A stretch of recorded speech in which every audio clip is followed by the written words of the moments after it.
Yeah. Y'all already know what it is. Live at the barber shop. We back. What's up, man? We stay in the building. Social media house. What's up? DJ Shabby. What's up?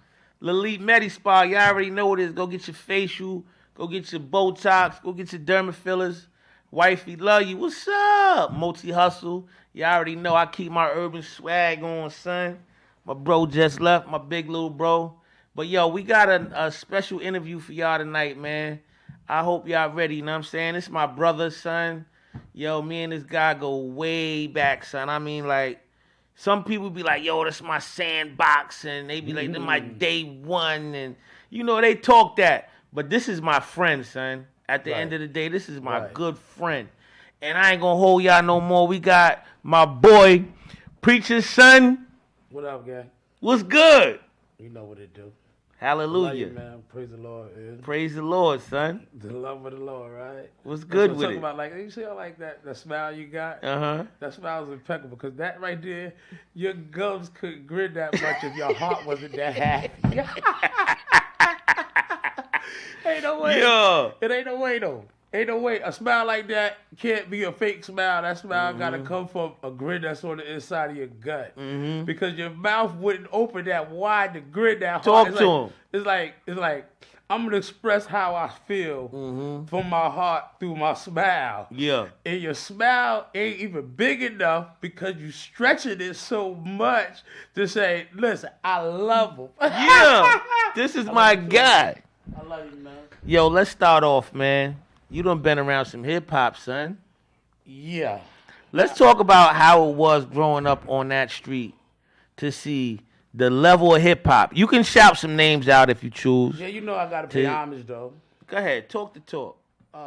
First of all, we talking about the streets right now. Yeah. But first of all, I like to give honor to my Lord and Savior, Jesus Uh-huh. Christ first, Oh, who is yeah. the head of my life. Oh yeah. You know what I'm saying? Because he introduced me to all these things that I've seen. Oh yeah. You know what I'm saying? So first of all, let's pay homage to him, and reverence him first, and then second, we're gonna get down to the nitty gritty. I'm gonna say the first introduction to the streets and the best knowledge. I feel like Yo Gotti. You know what I'm saying? Mm-hmm. I said my mama had a main hustle though. You know what I'm saying? Yeah. So like I ain't gonna give the streets no credit for something that my mama did. You know what I'm saying? Uh-huh. Because first of all, like she came from the cotton fields. Mm-hmm. Fifth grade education, you know what I'm saying? Like 14, 15 siblings. And you talk about somebody who picked cotton, bro. You know what I'm saying? In the heat of the day, they go like hats on their head, like real slave bro. type mentality Little type bro. joint. You know what I'm saying? When he getting it, that one of him, I love that one. Yeah, that one right there. When he go ahead, baby. Yeah, so like you talk about like a fifth grade education. You know what I'm saying? Like somebody that came from nothing, like a 2-room 10 shack, like a 10-room 10 shack. Like you got a shack, you got 14 kids in a 2-bedroom shack with a 10 roof. So like nights like this, I wish that raindrops would fall like that. You know what I'm saying? Yo. It is like.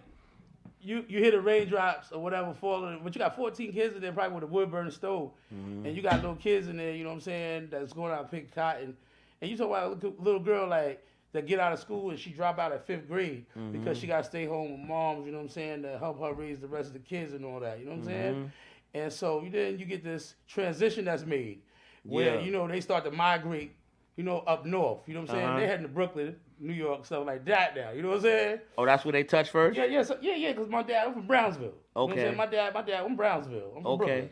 So, you know what I'm saying? But my mom's from Fitzgerald, Georgia. My grandma in there, Florida, all that. But, country folks, you know what I'm saying? Country. And so, Country. Country.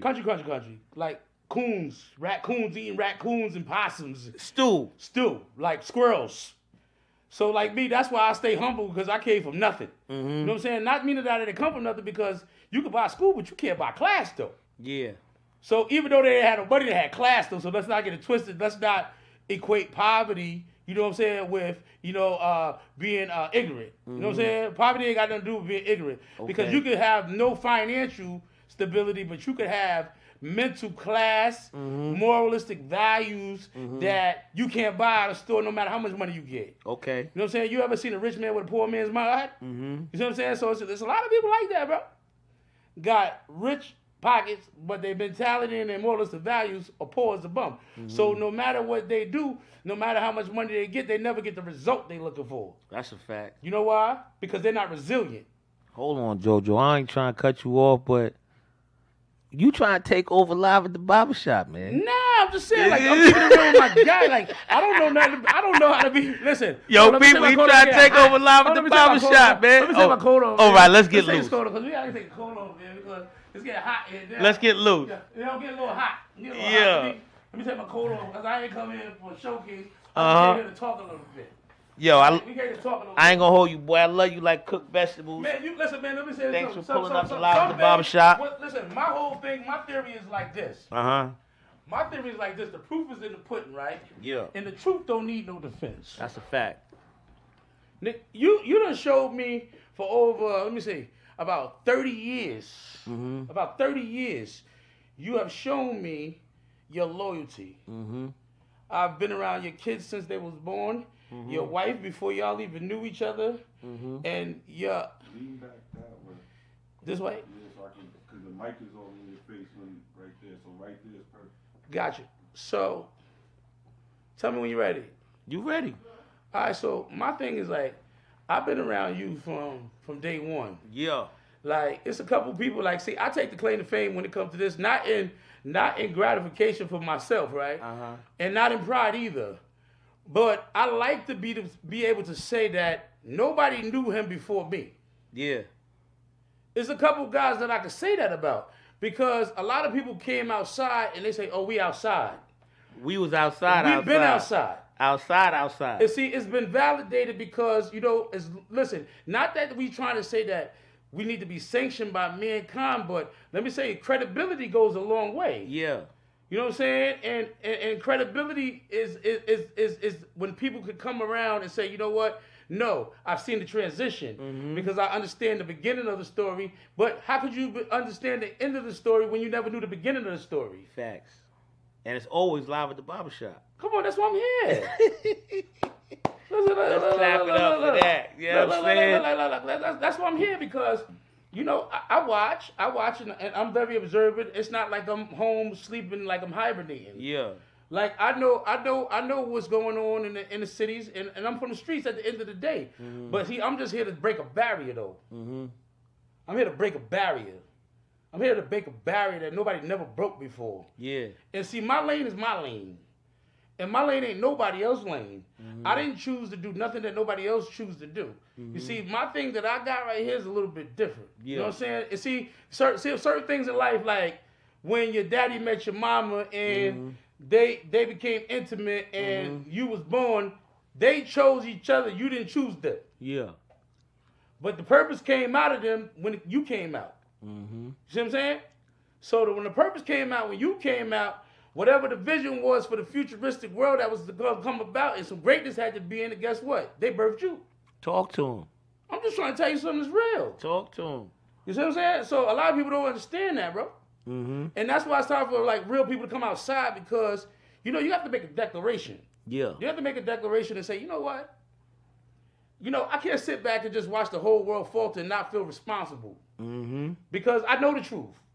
Okay. And what happens is a lot of men become inferior. Because the societies that we come from, what happens is a lot of people like to glorify ignorance. And they glorify all the things of the weaker level, meaning the levels of darkness. And they glorify those things and make those things make people think, like the children think that if I want to be accepted by society and I want to be sanctioned by my friends and be accepted in the inner circle, what I'm going to have to do is I'm going to have to conform to the things that they do. Talk to him. You see what I'm saying? Yeah. And so they say, I'm going to have to conform to the things that they do because I don't want to feel like I'm an outsider.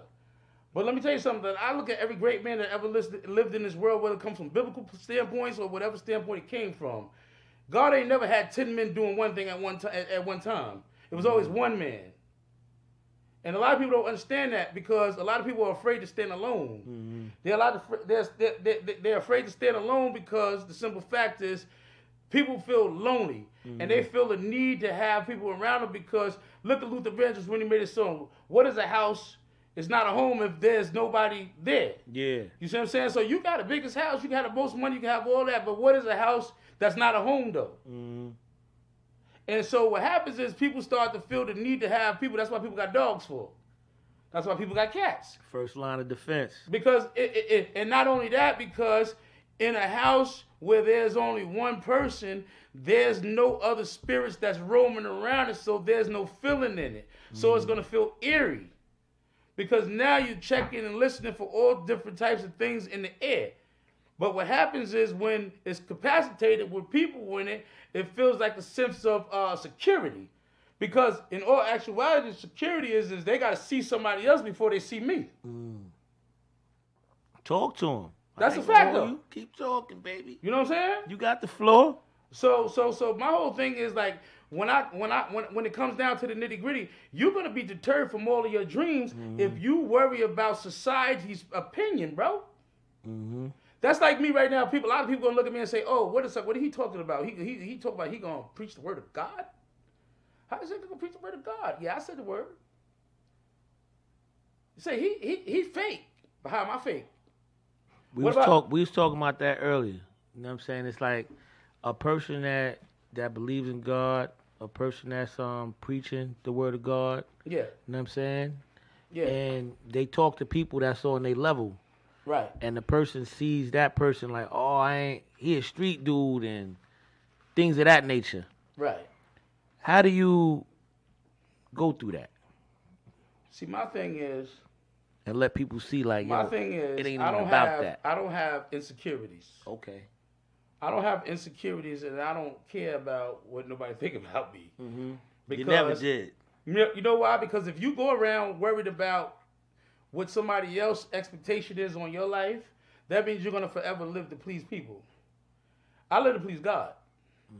My expectation is, my hope is built on nothing less than Jesus' blood and his righteousness. You know what I'm saying? Like that's my hope. I look to the hills from which cometh my help. My help coming from the Lord. When I was in prison cells, nobody came and gave me $5 to put towards the lawyer. But even though it wasn't money that freed me, it was the power of God that freed me. So why would I worry about what people out here got to say when I'm walking with somebody who never left me nor forsaken me, man?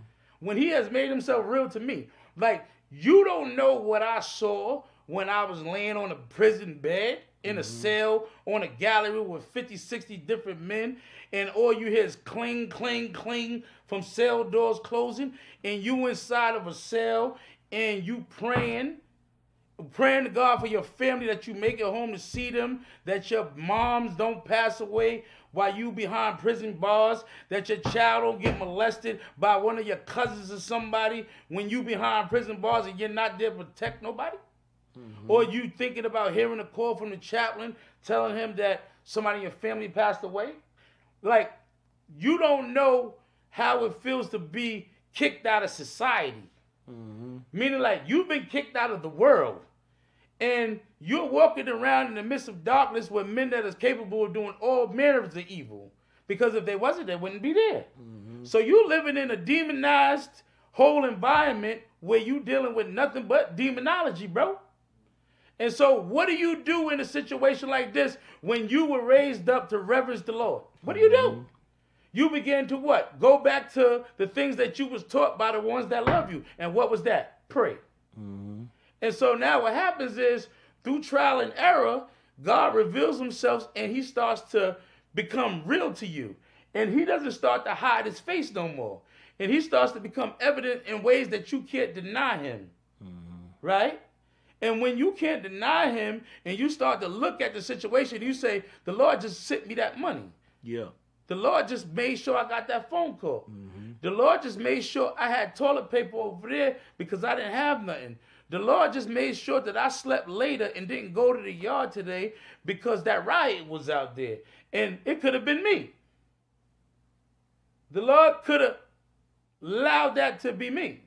But because of his grace and his mercy and the love that he has for me, he has what? Spared my life.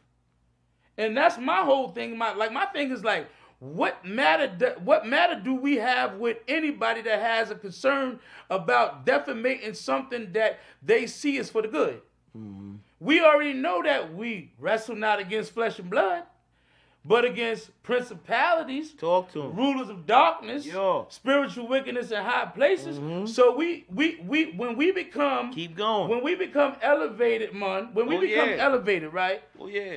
When we become elevated Keep talking. and our mental state leaves from a carnal realm Uh-huh. and we enter into a spiritual realm where we understand the galacticness of spirituality, Did y'all hear the word vernacular?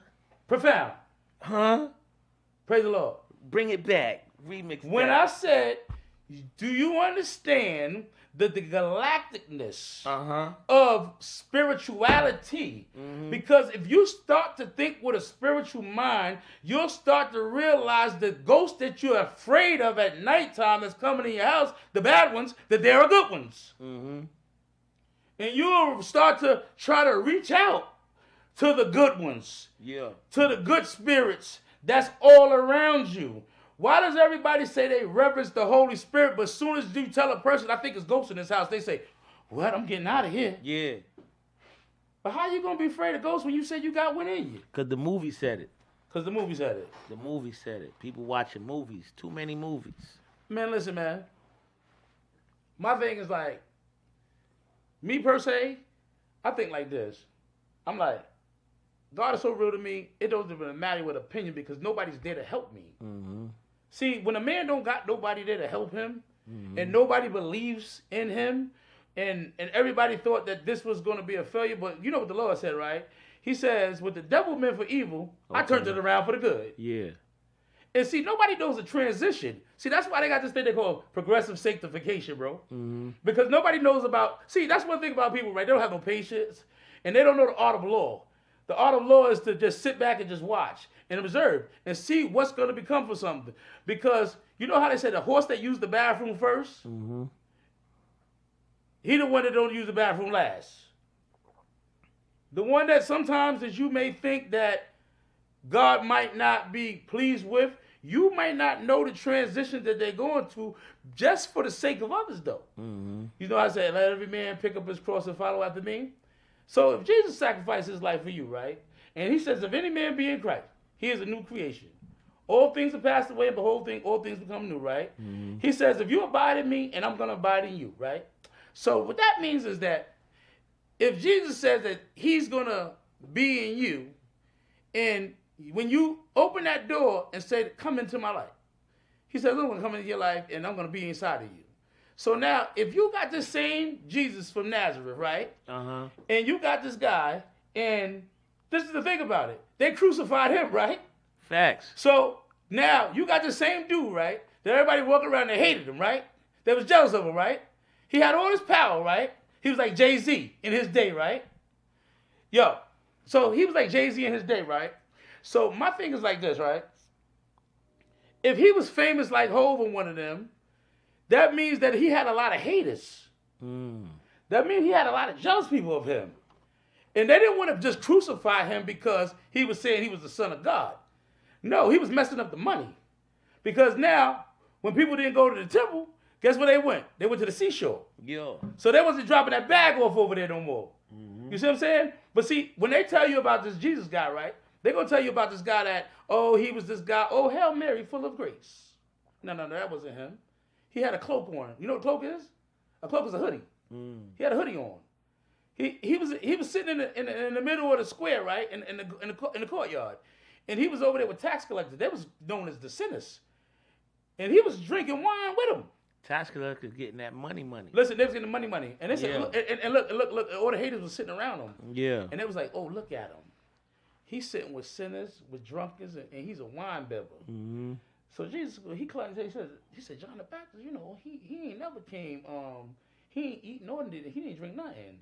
He said, but me, Jesus, I came drinking, and I came eating things I wasn't permitted to eat. Mm-hmm. He said, and y'all said he had a demon in him, and y'all called me a wine bibber and a drunkard, right? And said, I'll cast out demons by the name of Beelzebub, right? He said, but how can a person cast out demons by the name of himself? He said, don't you know a kingdom divided amongst itself can never stand? Mm-hmm. He said, so why would Beelzebub cast out demons by Beelzebub? He'll be destroying his own kingdom. He said, but if I cast them out by the name of God, right? Talk to him. He said, if I cast them out by the name of God, right? Keep he said, talking. then whose kingdom gets the glory? Yo. The one that casts them out, because he becomes the greater. He said, so why would I cast out something by myself and destroy myself? He said, what is the Holy Ghost, schizophrenic or something? Nah, bro. And so my thing is like this, right? I look at things like Christ looked at them. Mm-hmm. And people don't know Christ because if they knew Christ, they would know me. I'm the proof of them. Mm-hmm. And see, my thing is like this, right? He said to Peter, he said, yo, Peter, he told the boys, like, yeah. See, you got to remember, you got to look at it like these was mans, bro. Like me and you. That's like me looking at you, Peter. I'm Jesus, right? Check it out. So check it out. This is how I go. Yeah, I like how he did that, right? He just got to be Jesus. Listen. Why I couldn't be Jesus? You can be Jesus too because you know what? He told Peter, but check it out though. I'm gonna come back though now. But now I'm gonna come back though. Talk Because to I'm gonna him. show him something though. Uh-huh. The reason why I took the position of being Christ, right, Uh-huh. was not because he's not Christ is in him, but Peter was very important. I could have said, I'm gonna say your name is Timothy. Mm-hmm. But see what Peter, right? He told Peter, he said, who do you say I am? And Peter told him, Peter said, Messiah, the Son of God. Mm-hmm. He told Peter, said, Peter, you know what? He said, man, the only way you're going to know that, Peter, is the Lord to show that to you. So he know God talking to Peter too, though. Yeah. He know God got something going on with Peter too, though. So he told Peter, said, yo, Peter, man, the only way you're going to know that is the Spirit would have revealed that to you, man. So you got it. You got the juice, boy. He said, Peter, you got the juice, man. Mm-hmm. And then so he told Peter, he said, but Peter, I pray for you. He said, I pray that your faith don't fail you. Because you know why? He said, the devil desires to sift you as wheat, right? And so, because you know why? But listen, Peter might have didn't understand in that moment why Jesus was telling him the devil wanted his head. Mm-hmm. But then when Jesus told Peter this, he said, Peter, he said, upon this rock, I'm going to build my church. Mm-hmm. And he said, the gates of hell will not prevail against it, right? And so, the church was built on Peter. But Peter, Jesus loved Peter. And so when I say this, when he says to Peter and them, he said, Peter, you know, he said, I commend you boys for your great faith that you have endured this race with me. Y'all walked all the way up to the cross with me.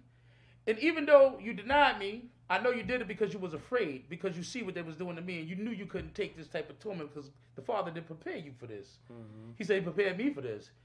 He said in the beginning was the Word, and the Word was with God, and the Word was God. Yeah. And they were one. And then he says, is there any man that look down upon them and see what's going on with them down there? He says, what will we do? He says, there's only one redemption for men is the shedding of blood for the remission of their sin.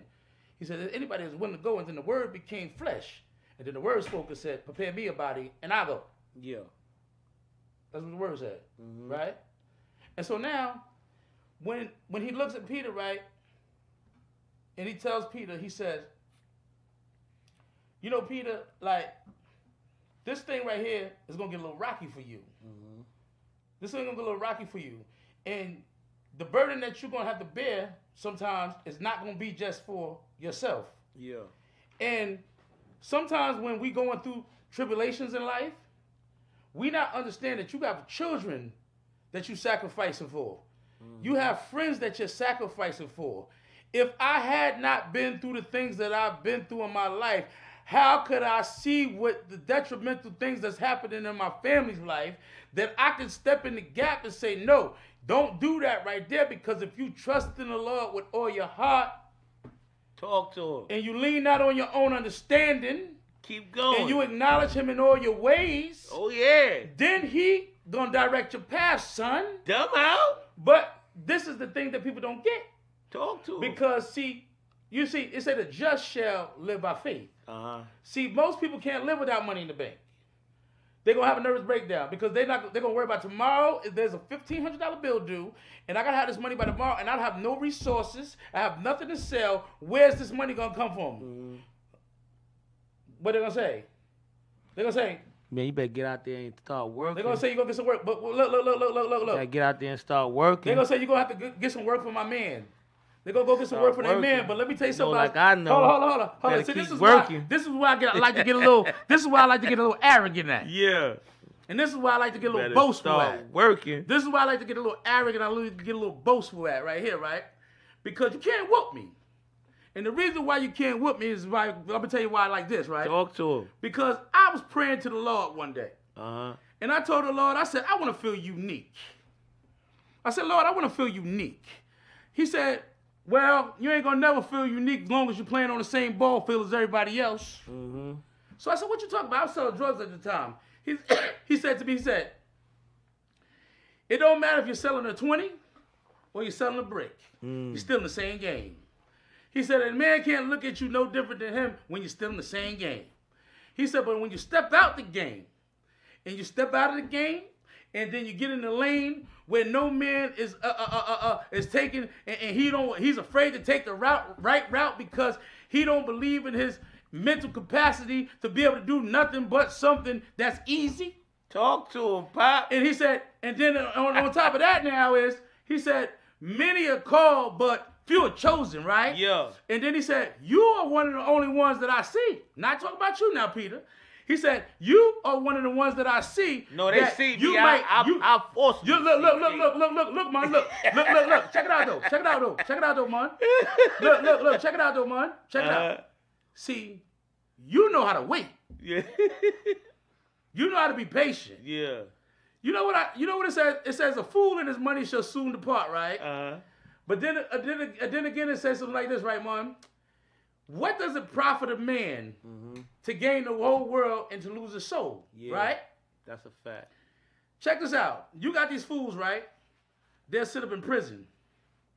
They'll sit up in courthouses. They'll sit up in halfway shelters. They'll sit up in social services buildings.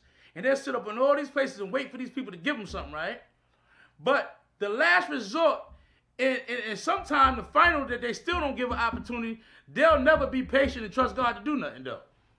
Hold on, JoJo. Live at the barbershop, man. Oh, I'm sorry. We asked you a couple questions. You answer the questions. Sorry. Yo, people, everybody, y'all want shape-ups, y'all want lines and all that. I could do that too. Give it to Mundo because Yeah. he taught me how to cut hair. I'm sorry about that. And that's a big fact. You been through the fire, bro. Yeah. Meshach and Abednego fire. Right. You know what I'm saying? Mm-hmm. You been in the Lions Den. You done seen a lot of things. What was your strength to bring you through all of that, to bring you to the man that we see today? Mun, if I was to sit here and tell you anything different than what I've been telling you from this, listen, my life, I don't have a life. I don't have a life like most people have lives. Like they're like in awe with like doing things in this life, and it turns them on. Like say for instance, somebody might say, "Oh, like you see the girls, right? They say, "Oh, I'm going on vacation." They like to go on vacations. They like to do all that type of stuff like that. Like the girls, they work hard and then they go on vacations. And they be like, "Oh, we about to go here. We about to go here." And I'm the type of boring type of guy that I'll be like, I don't care about going over there. Yeah. Like, I'm good right here chilling. I'm good. I'm just good at the comfortability of simplicity. You know what I'm saying? But if you really want to know the truth, bro, nothing excites me more than God. I got it all. I don't have to do nothing. I don't have to feel that I need nothing. I got it all. Listen, I got everything I need. Like, people need things because there's a void somewhere. Yeah. You see, it's a difference. What's the difference? Listen, now, I'm going to be Mun now, and he's going to be Joe. Yeah. Okay? Mun, how you doing, Joe? What up? Live at the barbershop and gang bang. Dumb out. Dumb out. Y'all ain't crazy. So check it, right? Now, I'm going to ask you a question, right? What is it that, right? Say for instance, what is it? Why is it that people buy nice things and always need something? Because they want to show other people that they can. They can. Which sometimes is the mistake. The thing. Because you're moving on the wrong direction. Come on, Joe. Because you're showing off. Right. In front of the wrong crowd. So, all right. You know when they say you can't dance at every party? that be some people's problem. They want to dance at every party. Every party. And it don't work like that. Okay. Now, all right. Here, check this out now. Talk to him. Check this out. Talk to him, Pop. What is what is the difference Uh-huh. between happiness and joy? What's the difference between happiness and joy? A lot of sin. A A lot of sin. A whole lot of sin. Hold up. Listen. I beg to differ. Yeah. I beg to differ. And if we're gonna look at actual facts, we're gonna have to look at it like this, right? Happiness is external. Mm-hmm. Say for instance, you got $1 million check, you're gonna be happy, boy. But say for instance, your baby couldn't walk. Mm. What that $1 million mean? What that $1 million mean? It don't even mean no money. You gonna have the money, right? 'Cause it ain't about none of that. You gonna have the money, right? But You can't that buy money- her walking. you can thank you. You know what I'm saying? But that's what I'm saying. So hold. It's a whole lot of sin in between. There's a whole bunch. Hold on. Let me That's why I say Let me that. tell you something like that. You got $100 million in the bank. Yeah. You go to the doctor tomorrow. Yeah. You tell you get 30 days to live. Whole lot of sin in between. Do y'all hear me? It's a whole lot of sin in between. So now, What you gonna do with it? So let's get down to the nitty gritty now. You gonna come to the barbershop, get fresh. Yeah, get a haircut. You gonna hit the Get strip. sharp line right here, because this is razor we putting on you right now. You gonna It hit the says strip. Look, that's what they said about the word of God. It says living, sharper than a two-edged sword, sharper than your razor. Yeah. It's a barbershop. Talk to him. So listen though, check it out, right, man? Mm-hmm. So now you got all that, right? And at the end of the day, you know, you got the money, so you're Yeah. happy because you can pay all the bills, because the bill collectors ain't adding more stress to you, because you got a type of stress on your body and on your mind that the money can't do nothing with, Mm-hmm. right? Mm-hmm. You see? And so now my thing is like this, right? It says, call upon me and I will answer you, and I will show you great and mighty things that you don't know about, right? And he says, you ask anything in my name and you can have it. He says, according to your faith, be it unto you. He says, the just shall live by it. He says, it's impossible for a man to please God if he don't got it. Mm-hmm. You see what I'm saying? And so my thing is like this, right? I'm kind of a little bit smarter than the average cat. It's if you're really a real hustler, you're going to know how to get next to the winning circle. Yo, talk to him. See, if you're a real hustler, you're going to know how to get next to the real winning circle. And so these jokers are so ill in their own mind. He says they have a form of righteousness, but deny the power thereof. You know what I'm saying? They have a form of godliness. And everybody wants to be godly because everybody called themselves kings. But even in king days, there was not a lot of kings. There were kings. No, there were a lot of kings. But there were only one king or two kings that were really talked about, dynamic kings. And those kings right there, they had a lot of trials and tribulations. But not to get off this, though. Let's get back to this. My thing is, they promote that they're going viral, that they got the juice or whatever, right? Now me, I'm going to play dummy. I'm going to play a little dummy on you now. Now, if I see with my eyes that the power resides over there, and I know that you ain't got no power over there, but you're going to try to convince me that you got it going on over there when I done tapped in over there and I know that's the big juice right there. That's like saying that I'm cool with Donald Trump and you telling me you cool with Larry's Discount. And you telling me you valid because you could go to Larry's Discount, but y'all got a problem with me going over here to Donald Trump's house, and y'all don't want me to come back to Larry's Discount because y'all say I'm not valid. Well, guess what? You keep Larry's Discount, I'm going over here with Donald Trump. And I ain't talking about voting for him like that. But what I'm trying to tell you is, if I see the power of God is greater, why would I be fooled to go over there with some foolios? Yeah. And then have to explain to them why I'm over here. I'm over here because I'm winning. Yeah. Listen, God got everything. Why would I want to be with the devil when I could be with God that could give me everything? Come on, man. I ain't never hustled in those streets to be known or to get killed or to get shot to say I was a viral. I did it because I wanted some money. And I wanted to provide a better way for the ones that I love. But at the end of the day, I done found a way that I can feed my family by trusting in the Lord with all my heart. Not leaning on my own understanding. Facts. Acknowledging him in all my ways. And let him direct my path. You got to be foolish if you think you about to trick me back. You're not about to trick me out of my future. Come on, man. Come on, stop it already, man. Yo, this is Live at the Barber Shop. You know what I'm talking about? So, you a barber. Yeah. When did you pick up the hair clippers for the first time? My sister was on welfare, and she couldn't afford to get my nephew a haircut. Okay. And what she did was she would have brought some dog clippers. Remember back in the day they had the clippers, the oysters for the dogs.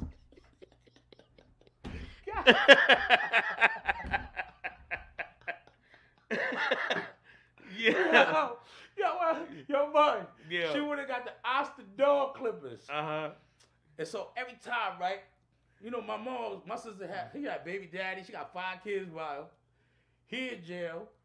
My sister on welfare, powder milk, eggs, all that. And I'm the only brother. So I'm the youngest. But I'm older than my nieces and my nephews, though. So I got to play daddy, uncle, daycare. Mm-hmm. My sister just used to say, when we and mom leave this house, because she'll take me, my mom will take me to my sister's house to watch the kids while she take my sister wherever she need to go to take care of business. She say, when we leave this house, you better not cut them kids' hair. So man, I was zeked them at first. Mm-hmm. And after a while, I got nice. And I started doing designs of their hair and all types of stuff. And it was good. And then after that, I started cutting hair on the porch. And then I found out, but see, that was a gift from God, though. Because you know why, man? Cutting hair provided me a way, but it was good. It was a gift and a curse because at the same time, it provides you a way to learn how to start getting money. But then at the same time, it introduces you to the streets. Mm-hmm. And you start to meet all the hustlers. And so you start meeting all the hustlers. Uh-huh. And so you start meeting all the big timers. And they start to like you because you work in the barbershop. And so you come in there like, oh, it's such and such from the barbershop. He feeling so you might get you a little work. Yeah. And so I started cutting hair. Mm-hmm. And then I started wondering, how do y'all cutting hair and making the same amount of money, but y'all doing that? And then they said, nah, this little joker right here, he bout it because they know I wouldn't run my mouth, though. You know what I'm saying? And so they gave me a little something, too. You know, I took my little something, I did what I had to do, my little something. You know what I mean? Shout out to all the great ones. Yeah. You know, I ain't gonna call no names, though. You know what I'm saying? But they showed me, take this right here and do that, and I did that. And, you know, ever since I was 14, I was outside doing it. Mm-hmm. You know what I mean? And then I just kept going, doing that. And, you know, I got myself in a little bit of trouble, too. So let's talk about the part where it gets you there. See, I want to talk about that, but I want to talk about one thing first. It's like when you pull up on the strip and you doing your thing, you moving the way you say you moving. Who was a person that you looked up to say, you know what, I'm gonna get that type money? When you was a young guy on the streets. Keith Green. Keith Green was my friend. Keith Green was one of my first friends. I was a little boy. Keith used to always look out for me. Mm-hmm. Keith used to look at my sister lived 2 houses down from Keith in Cross Street from Winans Park on Birch. I think it was Birch. Keith's grandfather used to be at the house with him and his sisters. And Keith was always my man. And Keith, when I remember Winans days when I didn't have no money to buy no clothes. And I used to wear like sandals and like these burlap or 2-piece suits. Mm-hmm.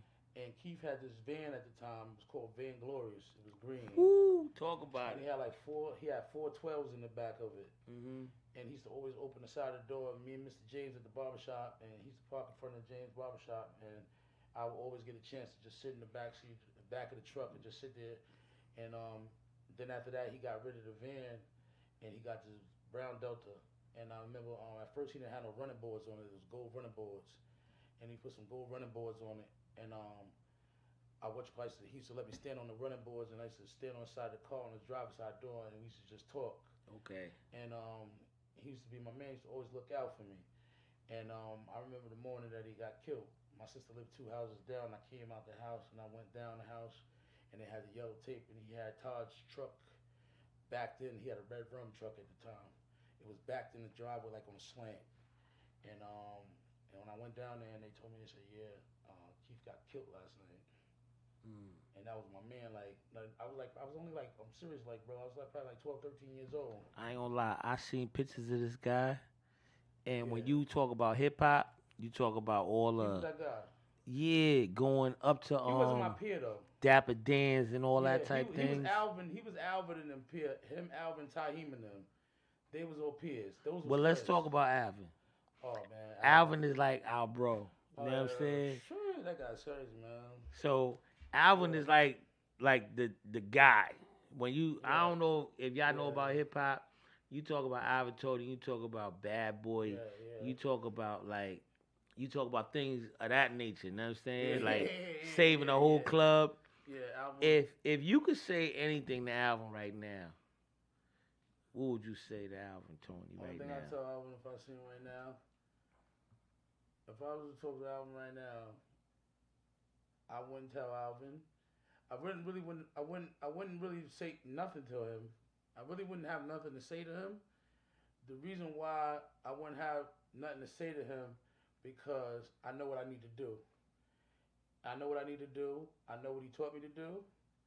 I know what I gotta do. And I know what I am gonna do. You know what I'm saying? And like, it ain't nothing that I have to say to him because I know what he expects out of me. So I don't have to ask him what to do. Only thing I could do is tell him, and I don't gotta see him right now because I see him right now. You know what I'm saying? Like, Alvin is with me right now. I don't feel like Alvin is gone. You know what I'm saying? Like, Alvin's not gone. Alvin's here right now because, see, that's why I love the Lord so much, because if you know that God is a spirit and you know that people are spirits, why do you don't understand the transition from a caterpillar to a butterfly? Yeah. Why you don't understand that transition then?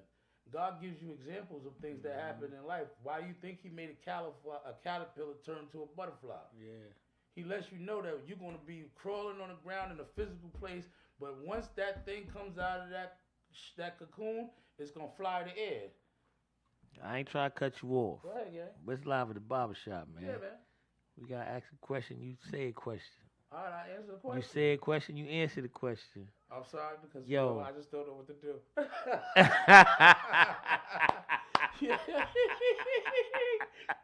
Yo, I got my boy. Nah, Yeah, listen, we man. can find you at the Preacher's Son on what? Facebook, Uh-huh. Instagram, Uh-huh. but we're going to be on YouTube because we're going to do some things now too. We gonna do some things. We're going to do some things. So Alvin was like the guy. Yeah, I was the guy. And you been there through everything. Everything. You know what I'm saying? Everything. We talking about wine dance. Nah, Wheatley Heights. Wheatley Heights. Wheatley Heights. Wheatley Heights. It's kind of blended. It's blended. If though, you but- ask but- me, because I'm from out of town, Yeah, it's kind of blended. But Hannah Mae House was on the corner of Nichols Road and 14th Street. Considered actually Yeah, because Wheatley Heights. it was like Alvin had a boundary around us. Yeah. And a lot of Wheatley Heights guys got away with a lot of stuff because of Alvin. Okay? Because of Alvin. Nobody could do nothing to somebody from Wheatley Heights because Alvin had two Because sides. of him. Alvin. Alvin had two sides to him. Yeah. Alvin had a side where he could blend in with anybody. Yeah. So Alvin could be with the Gorillas or he could be with the Dolphins. Mm-hmm. And Alvin could transition because it didn't matter what race you were. Alvin knew how to communicate. Yeah. And nobody was inferior of Alvin because he made himself very humble no matter where he was around. So if you was a billionaire, Alvin wasn't going to act like a gorilla. He was going to act the part that he was supposed to play because he knew his position in it. Mm-hmm. And that's what's so ill about Alvin, because a lot of people think that Alvin's fought all these great battles because he used his hands. He used his mind. Yeah. Alvin had a profound vernacular, and he knew how to touch your soul. Mm-hmm. And he could take a roaring lion and humble it and with Yeah. words. So he always taught me that a chess game is not always a physical thing. It's mental, Joe. Mm-hmm. He says you don't fight your friends. He always told me stuff like you don't fight your friends. He says because if you fight your friends, he was never your friend or you was never his friends. Yo, I met Alvin Tony when I was cutting hair. 155th Street, 8th Ave. Really? Digger pulled up. They cut Craig Mack hair. All that. You know That's a what I'm fact. saying? That's a fact. So that's when I met Alvin. You know what I'm saying? Let's hear a funny story that you got for Oh, Alvin Tony. no. Because I got a ton of funny stories about Alvin Tony. Man. Let's hear the funniest story you got, Preacher's Son, about Alvin Man. Tony. If I had to really tell the stories that I hit for this guy. Listen, I crashed my car one day. Listen to one of Alvin's stories. And I'm going to go pour my shot to that. Go ahead. Talk Go ahead. to him. Yo, listen, I crashed a car one day Because Alvin, he used to make up these stories, right, bro? And the stories that he would make up, they were so vulgar. They were so vulgar, but the more vulgar to him was the more hilarious it was. Like, he used to love to see people can't take it. So it was like, oh, you can't take this. So I'm going to tell you something so disgusting that you're going to say, ill, but that would tickle him. You know what I'm saying, bud? It was like the nastiest things would tickle this guy. And so one day we driving down to LIE. And he's telling me some story about something that really was like, it was like crazy. I didn't want him to listen to it because it was just like, Alvin, that is too much now. And I looked down, man, and I ran a Mercedes-Benz truck in the back of a Suburban. Yo, bro. I ran it in because he used to like to tease me because one time what happened was I was selling a car one day. And so we had this guy in the car, but I didn't know the guy was like, he had his own, like, what we call it, sexual preference. And so me and Al was in the car. So we pick him up. He was at the laundromat. So first of all, me, I'm like, I'm not homophobic or anything like that, but I stick to scripture. And so the guy gets in the back of my car and he starts to fold his laundry on the back of my back seat. Disrespectful. So Alvin's in the car. He thinks this is hilarious. So I said, Alvin, what's so funny, Alvin? He says he's folding his clothes in your back seat. So I said, he's folding his clothes in my back seat. So I look around, I don't say nothing. And so, I'm a big boy. So I was in a little car at the time. So my pants, sometimes there be people you think you can wear your pants down because that's your style. But sometimes your belt, though, you ain't got no butt. You got to go to Pathmark and buy some butt cheeks. And your pants be falling down, right? So my pants is falling down. And the boy in the back that's folding the seat back there takes a look at my butt, And then he gonna say, I get out the car. So Alvin, I come back to the car. Alvin's laughing. So I wasn't, what's so funny to you, Alvin? He says, you was getting out of the car and your pants fell down. He said, he looked at your butt. I said, what? He said, you should have heard what he said. I said, what you talking about, Alvin? So he's laughing. He's shaking. So he said, yeah, when he looked at your butt, he said, God just keep pouring out the blessings. Yo, I want to kill Alvin. Yo, buddy, I want to kill him. So every time I get out of the car and my pants will fall down, he'll say, God just keep pouring out the blessings. I couldn't take it, man. Yo, I seen you guys one day. I don't know if it was a Honda. It was something of that nature. Little gold Mazda, man. That's the one Pastor Taliban was talking about. That's oh my God, you're a big dude. Yes, I am. You know what I mean? You like Suge Knight-ish. Yeah. You got the Suge Knight-ish in him. We was rubbing elbows. And he's a huge guy. Yeah, this is my boy. Yo. And the police pulled you guys over. And didn't want no license, no registration. They just wanted to know how we got in the car. They want to know how we got in the car. Hey, yo, mud, let me tell you something, right? You know Rudy, right? You know Rudy Ganey, right? So, boom, one time, me, Alvin, Rudy, all of us, we went to the Poconos. Mm-hmm. So, we had an Airbnb. So, Rudy went to the store. So, Rudy comes back. Rudy's like, yeah, I went to the store. I had to buy some underclothes for everybody. So, he's like, what you mean you had to buy underclothes for everybody? The hell? He said, he thought that one of the girls said, oh, yeah, when I was buying hers, it smelled like roses. He said, when I got to yours, it started to smell like fried chicken, collard greens, chitlins. He said, when I got to yours, Alvin, it started to smell like animals, gorillas, bears. Yo, I want to kill him. Yo, there was this one guy came to my house, and he came with a knife. He said, give me a butcher knife. So what you think you're going to do with a knife? He said, because if Alvin starts with me tonight, I'm gonna stab him. Alvin had this guy talking about how he shaves. And he shaves all of his body. And he tells Alvin that he has this thing that he calls a bold experience. So Alvin had this thing where he wanted to like show everybody. He told me, George, I'm telling you, he got something in him. He got something. But the people don't really got nothing in them. Alvin just talks to them so provocative. And you know, he's joking though. But he has them to the point where they're like, oh, ew, no. But the things that he said, I'm like, come on, man. You never had one of his stories before, man? Tell me a story that he told you before this. Yo, Alvin got so many stories, bro. It's like the ones that stick out be the more hip hop stories. You know what I'm saying? So he told me a story about Heavy D, from Mount Vernon. So it stuck with me. He said, yo, they got a little crazy. Heavy D had a record, and like it was these guys like rivals. You know what I'm saying? That's when they got stuck in upstairs and he couldn't get out the hotel. Yeah. So when Puff seen him in action, and like was like, wow, who is this guy to control this many people? He said, yo, I think he had a problem too. Whatever you got going, I'm Puff Daddy. Come see me. Come see me. Well, let me tell you something. And he brought him Craig Mack. Yeah. Like that stuck out to me because without that story, you have no Bad Boy. And you know what though? You know what I'm saying? You know what though? That was one incident. And he got many.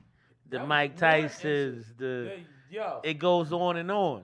Listen, the stories that I heard this guy tell me concerning like that type of stuff like that, it was even old timers before these kids even came outside that was known killers. And Alvin was a little boy. Yeah. And the thing about it, you talking about a little boy that's like 18 years old, bro. Yeah. With grown men that were straight killers, and this little boy was controlling. really like controlling the situation. Down. And listen though, let me tell you something about Alvin too though.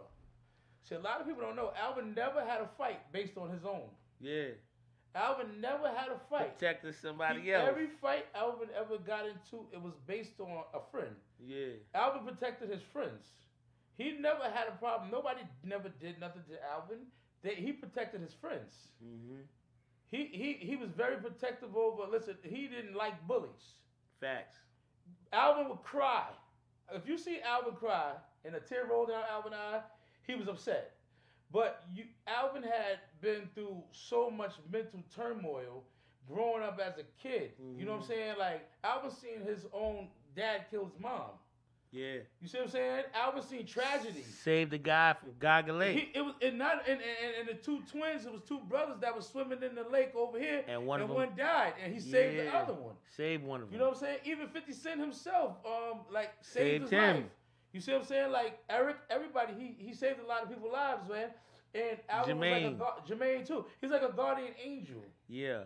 And he was listen. Saved my life. Listen. He never was the type, right? That I ain't gonna hold you. I ain't trying to cut you off. But one night we talking about saving. I thought he was gonna save me. When? We was in BBQs. It was me and my boy Swole. R.I.P. to my boy Swole. We got into a little situation. You know me, Joe. Yeah. I'm the most guy I'm in every situation. I'm the cool guy. But you're not no problem though. Yo, dog, this shit got a little crazy. So we had to put hands on this dude. And this dude was like, he's a big dude. Oh my God. He's super tall. He looks like a professional basketball player. You're looking for Alvin intervention. Yo, so I put little hands on this guy, right? Yeah. So Funkmaster Flex was like, ooh. And now I see Alvin come out the thing. And, yo, I thought he was coming to save me. Said. What happened, man? And I put a little extra action on the guy. And Alvin enjoyed it and then stopped. But he stopped it before it could turn. Because he said, I see you had it. So why I wanted to stop it? Boy, I can't stop a nigga if he's going to win. But he was like, I'm gonna tell you one thing. If I put hands on somebody, I hit him one time, they go to sleep. He's like, you hit him like 9, 15 times. He said he kept getting up. He said, I'm going to show you how to knock somebody out. Yo. And I was like, you the Yo.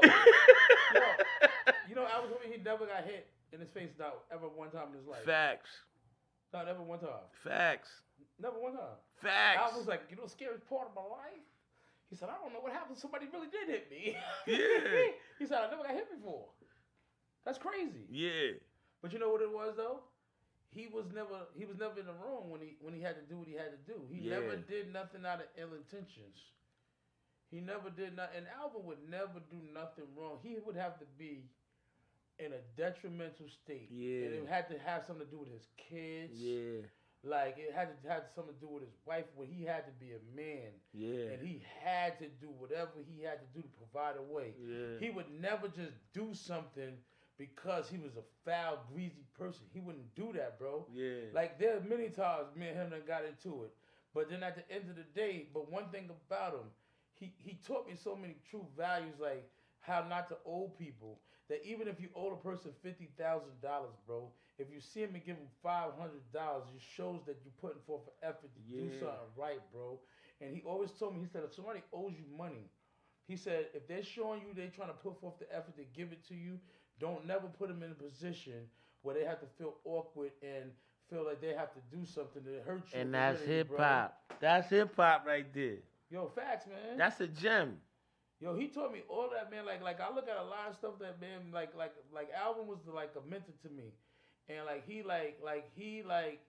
really always gave me positive information. Mm-hmm. Like even with like Preacher's Son, Alvin named me that. Yeah. He gave me that name. Alvin gave me that name. You know what I mean? Like, that name wasn't a name that I came up with. He gave me that name because it's like he saw and witnessed the power of God on the passenger seat of that car with me.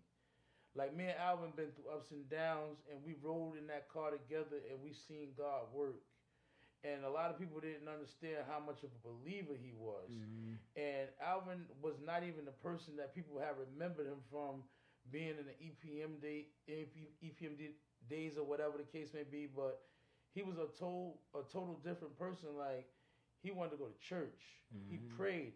Like, Terrell Harris would send him stuff like every morning, and Terrell would send it to Alvin, and Alvin would send it to me.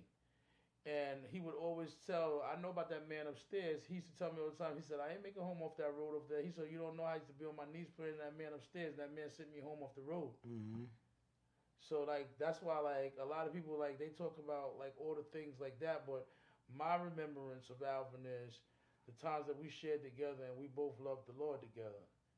Despite of, like, he didn't have all the money and the notoriety like he had when everybody else was hanging around and when me and him was together. I loved him for who he was. I never been on tour with Alvin before as a kid. I used to sit on the porch with Anthony because me and Anthony used to have to stay home and everybody else went on the road. You know what I'm saying? And me and Anthony used to just get it when Alvin would come home, everybody would pile up at Hannah Mae crib and come on the porch. Mm-hmm. But when none of them was there, it was just me, Anthony, Hannah Mae, and James, you know what I'm saying? And Rosetta and John, they lived upstairs or whatever, and my mom's and me across the street. And that's just how it was, bro. But, yeah, Alvin was great. He was my big brother. I remember days that I used to, like, say, for instance, you be in school and you get hurt or whatever. I mean, one time I sprained my ankle, and the bus brought me home, and they had to carry me on the bus, like the teachers had to carry us. And so when I got home, I couldn't walk. Then they got Alvin, him and Annie. They would come, lift me off the bus, take me, and my mom wasn't even home. My mom was cleaning houses at the time. So when my mom wasn't home, I would have to go across the street to Hannah Mae house, and Hannah Mae had them red couches with the plastic on them. Mm-hmm. And I would have to lay on the couch, and I would go to sleep, and Hannah Mae would feed me. They took care of me. You know what I mean? And this was when I was there when Warrior Wayne, they came to my house, Warrior Wayne moms, when she had passed away. She passed away on 16th Street in the house at the corner across from Nichols Road.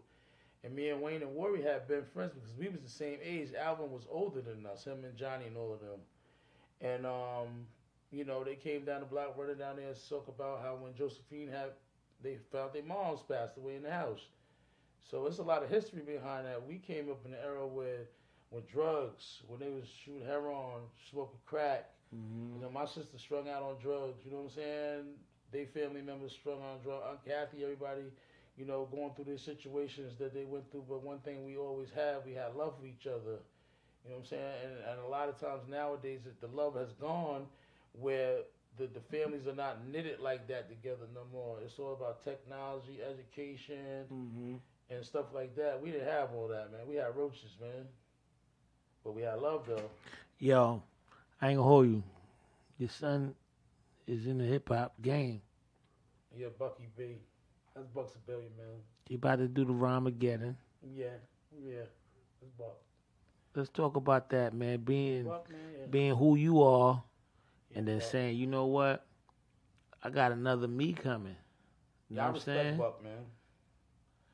Yo, Buck, I respect Buck. I respect Buck like Alfonso Bernard respect me. I respect Buck like that. I remember one day me and Fonz, right? Me and Fonz were sitting in front of Wheatley Heights stores in front of the barbershop. And I was talking to Fonzo, and I was really like just had came home. And I didn't know how I was going to find my way because I thought I was going to come home and work on a garbage truck or something like that because I knew I couldn't hustle no more, sell no drugs, and go back to jail and let my moms down, you know what I'm saying? Fonz took me in, did what he had to do, looked out for me. And the thing about it was, I was sitting in the car one day and I ain't had no money. And I looked at Fonzo. I looked at Fonz. And I said to Fonzo, Fonzo, man. I said, Fonz, you ever think I'm going to be rich? And Fonz looked at me, man. And he said to me, he said, Jojo, I don't think you're going to be rich. He said, I think you're going to be richer than me. Yeah, because you got a rich mentality. Like your aura is rich. Yeah. So the Listen. money is the light part. You know what it is though, man? When Fonzo told me that, when a person can put themselves to the side, every man want to be the king of the throne. When a man is humble enough to tell another man, I don't think you're going to be rich, but you're going to be richer than me, that's a man that loves that man. For Fonzo to look at me and tell me something like that, it let me know how much Fonz loved me, that he was willing to say, brother, I believe that you're going to have more money than me. The average man is not going to tell a man that because the first thing he's going to think, because this is how their prideful minds tell them, the more money he got, the more what I got and my woman and everything that I'm with is going to desire him. So he's not going to tell that man, you're going to have more than me. Because that's how prideful my man thinks. He thinks carnality. But when a man has an unconditional love, like an agape love that God has for people, a selfless love that doesn't seek his own selfish desire, and he can look at another man and tell that man that he loved that man that much, that let me know how much Fonz loved me. Like Fonz loved me, like the love that I have for Fonzo. Like, it's not comparable to a friend or a man. Like, even a brother has aught with each other. Me and him have a perfect relationship in the spirit. Like, until God takes me home to see him again, like that relationship that me and Fonzo got, Different. that's a different one. Different. So the reason I say that, man, I'm not gonna get off track. The reason I say that, Nah, you right on track. The reason I say that, and I use that as an analogy, right? Because my son Bucks a Billion is, I have to see him greater than me. I have to see him wealthier than me. I have to see him accomplishing more in life than I accomplished because my mother had to see me accomplishing more than she accomplished. This is a constant elevation of generational wealth, legacy. Now his sister has to come behind him and she has to become more powerful than him because she has to have everything that's imparted in me, that's imparted in him, that's imparted in my mom's, her grandmother imparted in her. So if we do this thing the right way and we keep edifying one another, right, and imparting into one another and not afraid to let the torch go, right, and pass the torch. Stop worrying. See, they go prideful man again, man. He got to be the beginner or end all, right? Yo. But when a man is not afraid to know that when I leave here, somebody's going to have to transition to keep the legacy alive, they're not afraid to not know that, all right, I got 100 million, my son got 200 million. So what? That don't take the level of respect away the money. See, that's what people think money bring you respect. Nah, the respect don't remain in the moralistic values because there's going to be reverence there just because of the things that you imparted into him. He going to say, this is my dad. I don't care how old I get. I'm still. He gonna still view himself as little Bink. Yeah. And I'm gonna be a dad until the day he leave here, because I'm gonna say, listen, son, I'm always gonna guide him with wisdom. I'm gonna guide him with wisdom and say, yo, bro, listen to me. I'm not gonna let myself have to go over to the railroad deli to meet them. He gonna know not to go meet them. Why? Because he gonna know, is this what you want to become? Is this the environment you want to find yourself around? Where you put yourself in jeopardy of what? What is it? You got everything to lose and nothing to gain in a situation like this. So what you gonna do with yourself? And so if he could see it before he has to get into it, and then I could show him by example. You know, they say a wise man is one that learns from his own mistakes. Nah, a wise man is one that learns from other people's mistakes. Facts. Right. My son, you don't gotta bump your head to get down there. You know what I'm saying? So, like I said, he got his clothing line, Bucks a Billion. He's doing his music. He's good. But until he arrives and he's getting paid for his craft or his art, whatever you want to call it, he needs to remain humble and keep working. Because we don't, you know what, some people like to get powder puffed. Let me tell you something. And I'm going to leave this alone after this, man. Yeah. But check it out. You ever heard a person that come and tell you everything they're going to do? You ever heard a person always brag about, yo, I'm going to do this, I'm going to do this, I'm going to do this, And what adds up at the end of the day? Nothing. Hey. Because you know why? They get more gratification on telling you about the dream and seeing your response. And if they can get an exciting response, you're like, yo, that's fire. Then they got enough already. It ain't got nothing to do with the work. It ain't got nothing to do with the work. They just want a response. So if they can get some instant gratification out of you just by making you believe in that moment in what they showing you and painting your head, they got enough to just leave that one on and come up with another one. So my thing is with him is, right, don't come to me telling me what you're going to do. Show me what you're going to do. You know how many times when I used to go to my mom's and I'd be like, Mom, I'm going to do this, I'm going to do such and such, I'm going to do such and such. And she'd be like, Jojo, I don't want to hear that. If you're going to do something, just go on and do it. Show me the state. Yeah. What's your son's favorite record for you? Me? So everybody on Live at the Barbershop can go grab this joint to say, you know what I mean? At the end of the day, this is Dad's love. So what's your favorite? Well, from your son? He got a couple. Talk about it. He got this one called Make Me Strong. It's called Make Me Strong. That song is fire. It's him featuring my nephew, Hondo Liddy. His name Hassan. It's him, Hondo. He the elephant. My son the horse. So I got a horse and I got an elephant. Hondo dangerous though. Hondo dangerous. Talik like Jay-Z. Hondo like a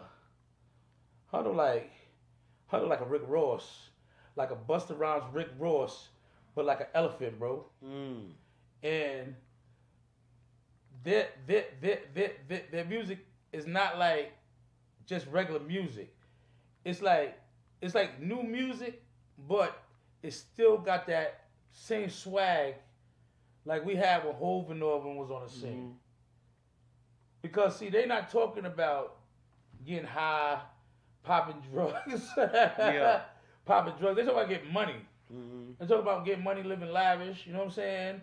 Because they didn't forget. See, a lot of dudes nowadays, they forget. See, they want to get the money to get 16 chains, to get the girls, to go viral, to get high, use drugs, do all that. These right here don't want to get the money to do that. They want to get the money because they still got the vision of getting their moms out the hood. See, that's when it counts. Yeah. They want to get their moms out the hood. Mm-hmm. Like, I want to see my moms out the hood. I don't want to see my moms struggling, my moms working. You know what I'm saying? I want to be able to buy my mom's a mansion. Mm-hmm. And that's the same. That's the same. Code. That's the G code. That's the code. But that ain't the G code for society. You know. You know, the rappers do it. I guess they get so many millions. Of course, they gonna buy their mom's a crib. But the hustlers don't do it. The hustlers nowadays, the hustlers will get the money. They go buy a girl a pocketbook and let their mom's lights be cut off. Got on track a little bit. Yeah, I'm sorry about that, man. This is a part of the Live at the Barbershop when we talk about. I love that one. Man. This is part of Live at the Barbershop where we talk about a little hip hop because you talked about your son. You know what I'm saying, so we gotta say. Shout out to Farmside. Can we? OT9 Bino. Can Gino, we say this G-Free, guy? Keep going. Fabio, keep going. You know I'm saying? I got a lot of Eric B. Yeah. B, Bernard Alexander. You know. That's keep going. Guy. You know, Sosa Geek. Keep going. Suno. You know what I mean? Keep going. So pretty of them. Ether the Connect. You know, King Combs. Keep going. Sheesh, boy, I was just going. There's so many of them, man. You got a lot in the game. Yeah, but man. We kind of got to say, can this guy's word be bond? Who? Which one? Yours. What do you want me to say? Because I'm about to ask you a major question. Come on, talk to me. And this is going to add up to all the hip hop. Come on, talk to me. What was your first album that you bought with your own bread? With your money? Method Man. Method Man? Damn, you came late in the game. Method Man. No, it was Method Man. Because you got to remember now, I didn't have to buy no music. Because you got to remember when Craig came, when Rakim came, you got to remember Rakim first of all. Talk about it. See, now Rakim, right? Before Rakim was Rakim, you got to remember Rakim lived one block over from us. So I knew Rakim's mom, Miss Griffin, and I know his dad, Mr. Griffin. Mr. Griffin was a tall, skinny dude with the Thunderbird. That guy right there. Mr. Griffin had enough. Was it a Cougar? It was a Cougar. It was a two-door Cougar with a tan half rag top. And Rakim was the first one to get an in-ground swimming pool in the hood, bro. Mm-hmm. Mr. Griffin wasn't playing. Mr. Griffin had their yard on point, bro. Don't let nobody fool you. Rakim's house, his family was not. They was together. Mr. Griffin, his mom was the sweetest lady, and his house wasn't no hangout house. Miss Griffin didn't let nobody, because she used to come through the back door to get to Rock crib. And I was little, you see what I'm saying? But I was a roamer. Mm-hmm. And Rakim used to all take care of me. Him, Eric Lewis, Alvin, my brother-in-law Matt Perry. So you got to remember the basketball course was on the north side. So dudes from the block and all of them, they used to only come down there to play basketball. But Alvin I heard they was boxing too. Yeah, that was Artiste and Alvin. And Alvin but the Bronx was Craig Carter. Mr. Carter was the PAL because he lived 2 houses down from me and Alvin then.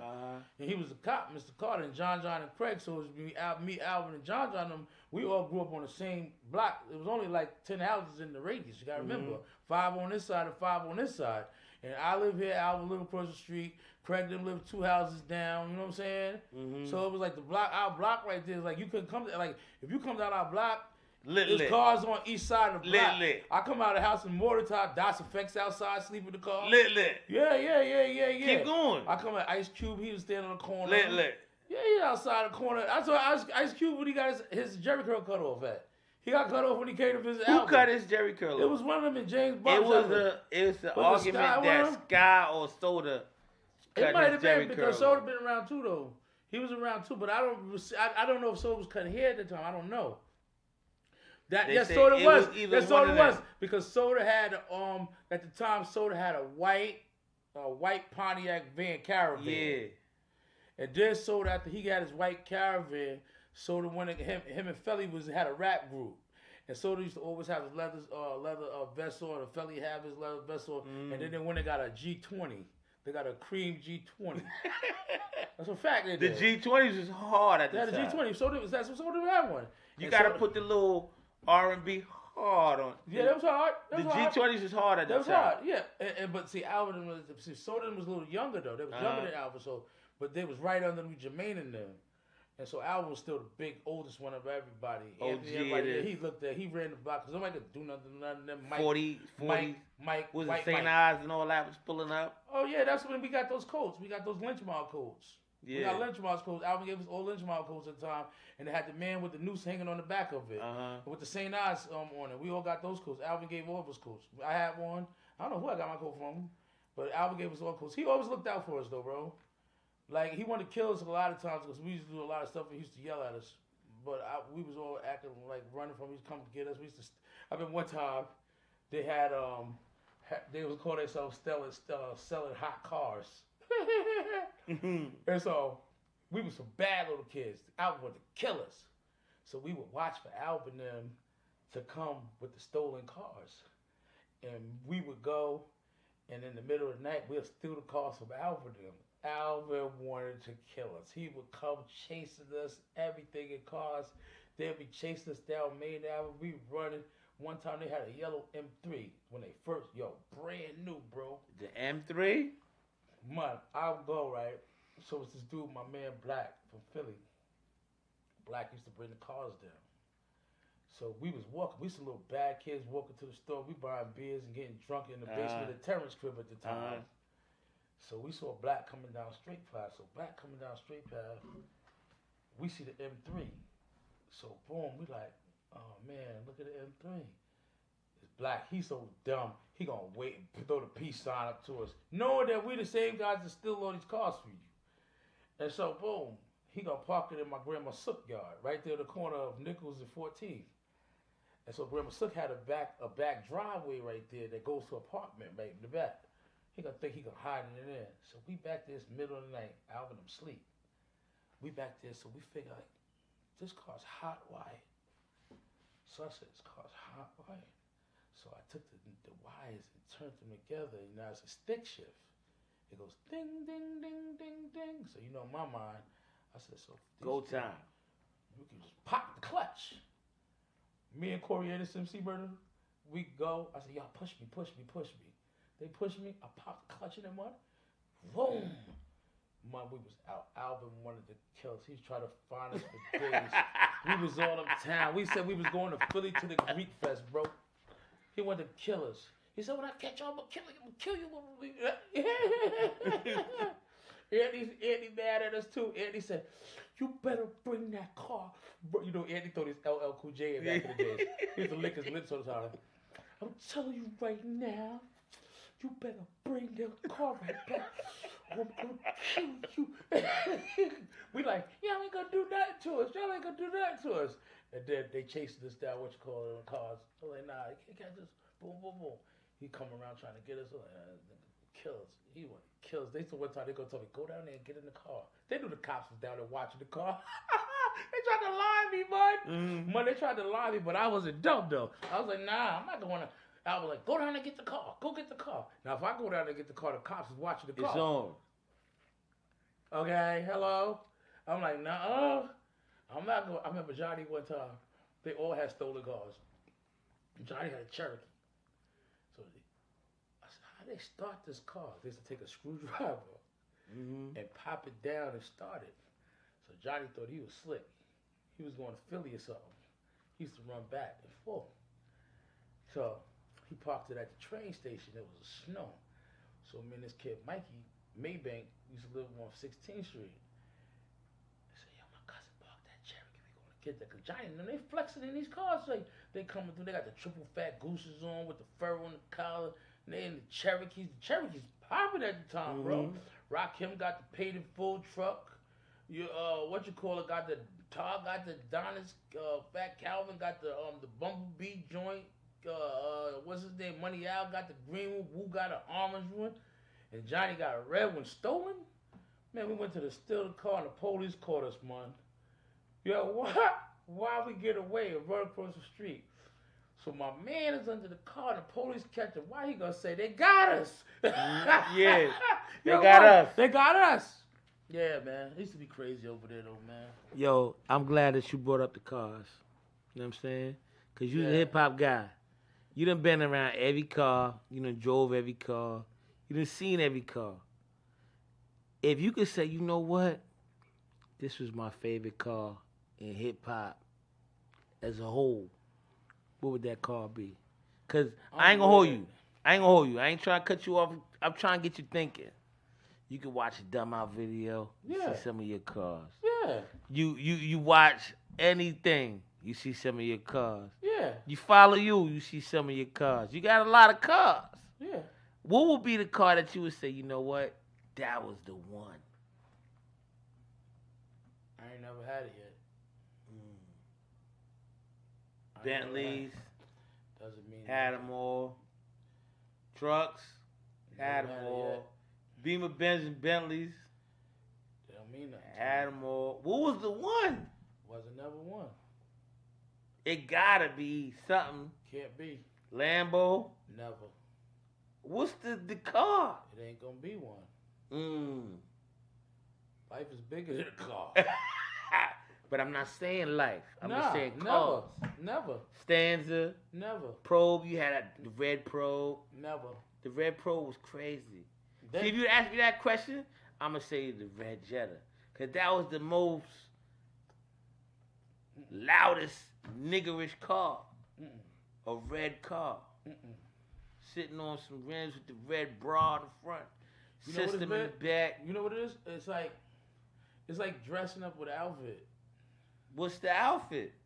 Whatever what you want to wear that day. Louis, Gucci, Prada. I don't even like that type of stuff. I just regular. My whole thing is like, you know, my vision is. Talk to I him. like comfortability. Like I like comfortability, and like a car to me, like most people like want the car to like just chill. I like it because it's clean.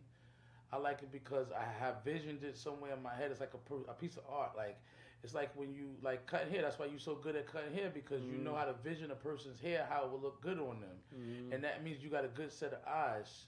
A good barber has to have a good set of eyes. Talk to him. Because if you can't envision this man looking at his greatest potential, you're gonna zeke him, because your swag itself is corny. You have to have an ill swag to make somebody else swag ill. Yeah. And that's what a barber does. Because if the better the barber, the more attracted the woman gonna be to the man. Yeah. Because she gonna notice something that's unique about him that the average man don't get. You know what I'm saying? Like, so that's what makes an ill barber, right? Mm-hmm. And so, like, even with cars, like most people get cars because they worship Baal. They worship Baal and Athea and all these different types of gods, right? And the cars define how they feel important. And if they're gonna get this girl or whatever.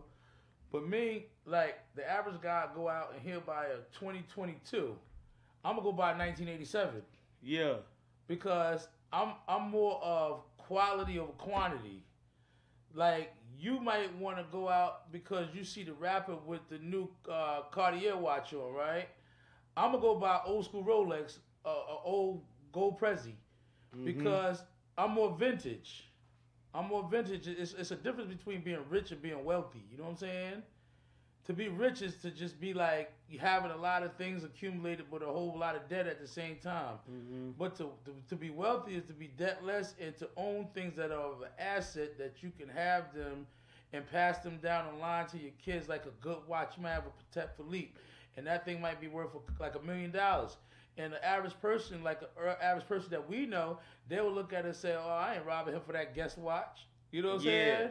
But they'll see me over there with a Breitling that ain't nothing compared to that, and say, "Let me get that because what glitter ain't always gold."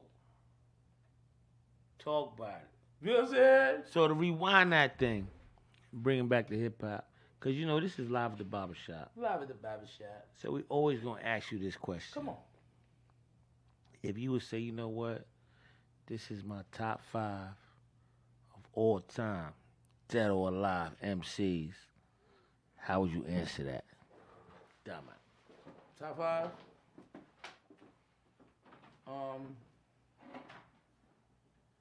This might sound like kind of weird. This might be a little bit weird. I don't know, because I'm kind of weird when it comes to this music thing.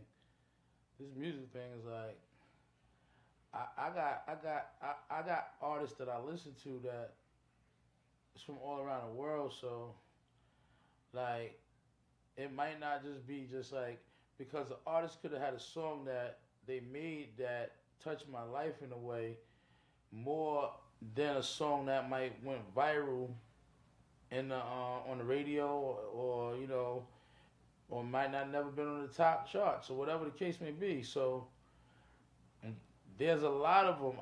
See me, I listen to music more so because of the moment that I'm in and how music helps me transcend is the importance of the music when it comes to like what I would say is a person that was in the top five. They would have to really be like talking about something, and if you really want to talk about like a good music maker, like I would say to you, like if you might ask me like who do you think is a good rapper, and I might say to you Chinx Drugs. No, we see. This is live at the barbershop. You want me to say top five? This is not no debate on yo. Like top five, like no philosophy, no none of that. But so if I would say top five for me, yeah, is who's getting that knock in my ride. You know what I'm saying? So when I jump in my right. ride, I'm playing Nipsey Hussle. I'm playing DMX. I like 50 Cent. You know what I'm saying? So I like 50 Cent. So you start your five off with 50 Cent? 50 Cent, I'm gonna say. As far as like a center, we I'm talking say, basketball. I'm gonna say Biggie Smalls, of course. Biggie. So you got two already. No, Biggie Smalls number one. Okay, Biggie. Biggie Smalls number one. Biggie's like a center to me. Biggie's one of them. I'm gonna say Pac. Pac is like a scoring guard. Yeah, I'm gonna say Pac. Cause he got records. So you got two. I'm gonna say those major two. Those is everybody's two. Yeah. So we trying to get into JoJo's Pac. head. JoJo. I'm gonna say JoJo. I'm gonna say I like it's kind of hard for me. It's kind of hard for me because nobody's never been that consistent enough for me to really say I love this guy's all his music like that. Come on, man. Keep going. going. Be honest, man. Like. Be honest. Like. I be don't honest, know, man. Like. I don't know. I was. Because you said like a major like two. A Kendrick Lamar. Those are generics. I'll say like a Kendrick Lamar because. So you got Biggie, you got Tupac, and Kendrick. And you got a favorite Kendrick record? You know what it is? Yeah, I do. I got a lot of favorite Kendrick songs because it can't be a lot. It's only a favorite. No, I don't have a favorite like a favorite. I like you gotta do one more than one song for me to really. So what's like your Kendrick go-to album? It's not an album. It's not an album. It's not an album. Record. When you play Kendrick, what's the joint that you? Cause you say I say Tupac. And I'm going to say, yo, if you ask me that, I'm going to say White Man's World. Because, like, I always play White Man's World for some reason. Remember Me. Remember Me by Kendrick Lamar. Right. Dope. Fire. Songs that got meaning, you know what I mean? That's 3 major records. Remember Me. You got your boy Biggie. You got your Tupac. Biggie. And you got your Kendrick Lamar. Yeah, so right now, we're going to go forward into... You need a nigga that's like the Jordan of this shit. Cause you only got two more. You know I got Jay-Z, of course. Jay-Z. You know I got Jay-Z. Jay-Z. Yeah, I got Jay-Z. I got Jay-Z too. Jay-Z, I love Hov. I love Jay-Z. Mine is, if you ask me Jay-Z, I say, you know what? My favorite record by Jay-Z is Cough Up a Lung. When I'm from Marcy, son, ain't nothing nice. My favorite song, I would say, if I would have to pick a song from Jay-Z, it would be "Lucky Me" with Chrisette Michele. That was crack cocaine. Yeah, because he. Remember Me. That was crack cocaine. Lucky Me. See, Remember Me, Lucky Me. Mm-hmm. See. You a lucky motherfucker. Lucky Lefty. Yeah. See, Remember Me, Lucky Me. So let's talk about this number 5, B, because number 5 is like so major that it's like. Because this shit is over. After this, you can't name no more rappers. Big Pun. Ooh. You went to the PR side of the shit. Big Pun. Big Pun is a crazy rapper. Big Pun. Big made music. Did you like Pun more in the beginning, middle, or after? Because Pun had that realm. I don't know when I like pun more in the middle. If you say pun, I like more pun in the middle. I don't like the skinny pun. I like the big pun with the scooter. Yeah. That was middle. What was that was middle pun. The middle pun. Yeah. When he said when he's like, come back, come back. Packing the back in the back of the ad. No. Packing the back of the back. That's middle pun. Look. Packing the back of the back of the ad.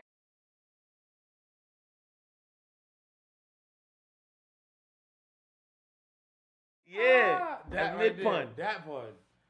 I remember one night, did I tell you about one night when they tried to get me and Alvin? They were going to tear your head off. And Alvin saved me again?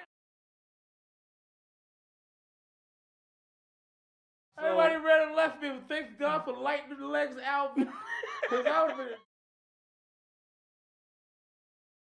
The TS niggas wanted to party, Matter of fact, this room right here, that's why I remember this green from somewhere. This green has bad memories, as a matter of fact. This is the room I was downstairs in Apollo, the green room. Yeah. Yeah, Alvin saved me again. Alvin saved me a lot. I swear that the dude swung on us. I had like 10 people with me. When I looked around, everybody was gone. Mm-hmm. I don't know how Alvin got down those stairs that fast, though. Big fella. No, he wasn't big then. He was like lightning man. Big fella. They used to race on the block, bro. Nobody could beat that guy in a race. Yeah. That guy was so fast. Oh, my God. He was an athlete. Alvin, man, let me tell you something. I used to understand because this guy was like an egg fanatic. Mm-hmm. And he was skinny with a six-pack. But he would eat a whole dozen of eggs. Like, he wanted the whole dozen scrambles. Mm-hmm. And he had a six-pack, like you would not look at him. It's just that when he started just like falling in love and laying up, and he just knew he was that guy, you know. Yeah. What I mean? He's just like he's Alvin Tony. He's a pat belly. He didn't care. I'm Alvin Tony. I'm Alvin, you know what I mean? I do what I want to do. AT the Great. Yeah. Yeah, you already know what it is. Yo, we got fucking the preachers. I ain't mean to curse you. You're so right, man. Listen, see, that's the whole problem with you ain't human. Little Henny and me. But we got the preacher's son in the building. Yeah, I love you, man. You know what I'm saying? So appreciate you, man. If you can give your son that's rapping right now, because this is a hip-hop based show. Yeah. If you can give him some fruit and say, you know what, because you done been around this thing and you done seen the greats. You done been around the greats. You done managed the greats. You a hip-hop guy. Yeah, I love hip-hop. I love the lifestyle. And God is the base of everything. Facts. If you can give your son... Listen, hip-hop is your job. Serving God is your responsibility, bro. You're taking over Live at the Barber Shop. I'm going to say that, man. If you can give your son some fruit right now, what would you give him as far as hip-hop? Just tell him to understand, just like I just told you, man. Mm-hmm. Hip-hop is your job, occupation, your hobby, or whatever, right? Putting God first is your responsibility, your obligation, which is a reasonable service, my brother. Put God first and he'll make all your dreams come true. Never sell your soul to the devil for fame. Just don't do that. Listen, no matter what, as long as it's in God's will for your life, it's going to work out. When opportunities come for you to have to do things that sacrifice your soul, don't do it. Mm-hmm. Don't turn to the drugs after God blesses you. You pray to God to bless you. And he gives you the desires of your heart. Don't take the heritage of the Lord and use it for prodigal living. That's the only thing I can tell him. So I'm going to tell you like this. Here on Live at the Barber Shop, we love to say, yes, sir. I thank you for your time. I love you, man. You already know I love you, boy. You know that. We had a good time tonight, though, man. I appreciate this, man. But what they say is like, you could have been anywhere in this whole world. Miami. You could have been on Jupiter. You got a little couple dollars. You could have took a flight to Jupiter. I ain't trying to go that far. You go to Jupiter, man. You might as well go ahead and go to heaven, bro. Hey, man. Hey, man. You said it again. So be it. You could have been anywhere. Yeah. Japan, eating sushi. Oh, come on, man. Stop rubbing it in like lotion. You could have been anywhere in this world, bro. You feel me? But guess what? You chose to say, you know what? I'm going to chill with my brother on Live at the Barber Shop. And I love you for that time. I love you for letting me come on your show. Come on, man. Come on, man. What? Come on, man. Man, it's the truth. You my brother, Man, fam. nah. God resists the prideful, but He gives more grace to the humble, bro. You my brother, fam. You my brother, man. It ain't. Listen, see, that's the problem, man. You listen. You make the money. Never let the money make you, man. That's why people. Yo, change, hold bro. on. I'm gonna tell y'all a funny story. I first met JoJo, right? Oh, let's talk I about met this him dog. through my guy. Talk about this dog, huh? Yo, I had a dog named Tyson. And this guy was black as a demon. His mother said, she said, the night is black, the dog the was black. dog is black. And mothers love to let the dog run in the dark and run up on you. Before you know it, you got a panther looking you in your face. Tell the whole story, man. Yo, JoJo pulled out two guns like this. Get him! Get the dog, man. Get him. I don't want to shoot. Because I said, please don't He said, shoot my I dog. wasn't want to shoot Mun's dog. If it was anybody else's dog, the dog would have been dead probably, bro. But this dog, I'm like, Mun, please just get the dog, Mun. Nobody can do nothing to Mun. This is Mun. This guy has been sanctioned from day one. He Dumb came out. by way of Regina Lukes Dumb and out. Diane Gaines. Yo. No way. He's the brotherhood. And here he goes with his dog. I don't know much Diane. He turned the whole family to dog people. Yo, I ain't gonna hold you, son. Here on Live at the Barber Shop, we love to say, you know what I'm saying? We like to thank our brothers for coming out. Love you, man. I love you more, bro. Because a Life. lot of people say that, but For they life. don't mean it. For life. You know what I'm saying? So Right. when they be like, yo, I love you, my bro. Oh, man. Come on. I'm going to tell y'all one thing. When you say that, you know what I'm saying? Just mean it. Because I mean it. You know what I'm saying? That's a fact. Urban Swag, you see me, Peace. Lalit Medi Spa, you see Tina. JoJo, you see everybody I be with. Anything I do, He involves us. those are people that you see, you know what I'm saying? So here on Live at the Barber Shop, and I got my little bro controlling the boards tonight, you know what I'm saying? So we got some new music, big pun, like when we say that big pun, we mean, dumb out. Bow. Yo, over here we like to say, if you build a tight foundation, Right. your roof won't collapse. Right. Bang. Peace. Oh yeah.